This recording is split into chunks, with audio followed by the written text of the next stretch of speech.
झूठ बोलो, जोर जोर से बोलो, खुलकर बोलो, बार बार बोलो, ये नरेंद्र मोदी जी का मैसेज है। नरेंद्र मोदी जी को अपनी आगामी हार से इतनी तकलीफ, इतनी बौखलाहट हो गई है कि सिर्फ झूठ बोलने पर आमादा है। अब दिक्कत की बात क्या है कि मोदी जी झूठ बोलते हैं, उसकी लीपापोती इनकी सारी पार्टी को, इनके अध्यक्ष को, इनके बददिमाग मंत्रियों को, बेलगाम प्रवक्ताओं को करनी पड़ती है। एक नया शगुफा छोड़ा गया है कि कांग्रेस दलितों और आदिवासियों का आरक्षण हटाकर मुसलमानों को दे देगी। कांग्रेस भला ऐसा क्यों करेगी? कांग्रेस ने 55 साल में तो ऐसा किया नहीं, तो अब हम ऐसा क्यों करेंगे? और यहां पर थोड़ी सी आपकी मूर्खता भी दिखती है। लोगों को समझ में आ जाता है कि 10 साल सिर्फ झुंझुना बजाया है, कोई नियम कानून भी आपको नहीं पता है। लेकिन आपके झूठ का पर्दाफाश कुछ सवालों से करते हैं। वैसे तो आपको करारा जवाब हमारे कर्नाटका के मुख्यमंत्री ने दिया है, लेकिन कुछ सवाल मैं भी पूछ लेती हूँ। उसमें से पहला सवाल मेरा यह है कि क्या आपके पास एक भी साक्ष्य, एक भी सबूत है कि हमारी कोई सरकार ऐसा करने जा रही है? क्या आपके पास कोई सिफारिश, कोई प्रस्ताव हमारी किसी सरकार ने भेजा है? क्या एक भी सरकारी दस्तावेज ऐसा है? इन सब बातों का जवाब नील बट्टा सन्नाटा है, ऐसा हमने कभी नहीं किया है। अब बात करते हैं आपके अल्प ज्ञान की। आप कहते हैं हमारी राज्य सरकारें ऐसा करने वाली हैं। अरे प्रभु, एससी एसटी, दलितों और आदिवासियों और पिछड़े के रिजर्वेशन में संशोधन करने का हक सिर्फ और सिर्फ लोकसभा और राज्यसभा सदनों को है। कोई राज्य सरकार इसमें अपनी मनमानी ढंग से नहीं कर सकती है। तो क्या आपको इसके बारे में पता नहीं है, या पता होते हुए भी आप ये बेवकूफी की बातें कर रहे हैं? अब आते हैं तीसरी बात पर। कर्नाटका में मुसलमानों को पिछड़े वर्ग 2B में आरक्षण मिलता है, लेकिन वो आरक्षण हमने नहीं दिया है। 1974 में हवानूर जी की अध्यक्षता में पिछड़ा वर्ग आयोग की जो रिपोर्ट आई थी, उसके बेसिस पर मिलता है।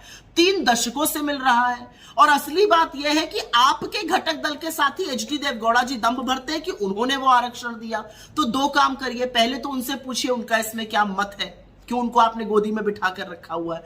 और दूसरा, 3 दशकों में आपकी सरकारें नहीं कर्नाटका में, आप 10 साल से खुद दिल्ली में विराजमान है, आपने इसकी मुखालफत कभी नहीं करी। आप किसी न्यायालय में इसके खिलाफ नहीं गए, तो आप क्यों झूठ परोस रहे हैं आप?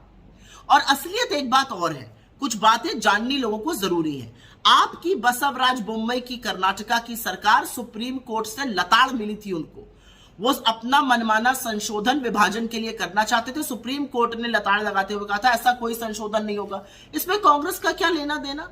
और आपकी सरकार ने लोगों को भ्रमित और बरगलाने के लिए कर्नाटका में झूठ परोसा था। कहा था उन्होंने केंद्र सरकार को लिखित सिफारिश भेजी है कि अनुसूचित जाति का रिजर्वेशन 15% से बढ़ा के 17% और अनुसूचित जनजाति का रिजर्वेशन 3% से बढ़ाकर 5% कर दिया जाए। आपके सामाजिक न्याय के मंत्री नारायण स्वामी ने इस झूठ का पर्दाफाश सदन में किया। मार्च 2023 में उन्होंने सदन को बताया ऐसी कोई चिट्ठी आपकी कर्नाटका की तत्कालीन सरकार ने नहीं भेजी थी। तो आज तो आप जवाब दीजिए कि आप लोग झूठ क्यों बोलते हैं, आप लोग लगातार बरगलाते क्यों हैं? आपने मध्य प्रदेश में मुसलमानों को पिछड़ों की सूची में शामिल किया है, तो आप दूसरों के खिलाफ झूठ क्यों बोलते हैं? असलियत यह है मोदी जी की सत्ता को डगमगाते हुए देखकर आपकी बौखलाहट साफ दिख रही है। लेकिन झूठ भी तो ऐसे बोलिए कि जो रह रहकर पकड़े रह जाए।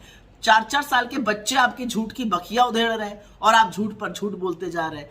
थोड़ी देर बाद सड़कों पे निकलिएगा, लोग कहेंगे झूठा झूठा कह के आपको बुलाएंगे। तो देश के प्रधानमंत्री हैं, जितने भी दिन अब शेष बचे, झूठ बोलना छोड़ दीजिए, इस तरह से बरगलाना छोड़ दीजिए। असली बातों पे अगर बात नहीं कर सकते हैं तो किसने कहा है भाषण देने के लिए? धन्यवाद। झूठ बोलो, जोर जोर से बोलो, खुलकर बोलो, बार बार बोलो, ये नरेंद्र मोदी जी का मैसेज है। नरेंद्र मोदी जी को अपनी आगामी हार से इतनी तकलीफ, इतनी बौखलाहट हो गई है कि सिर्फ झूठ बोलने पर आमादा है।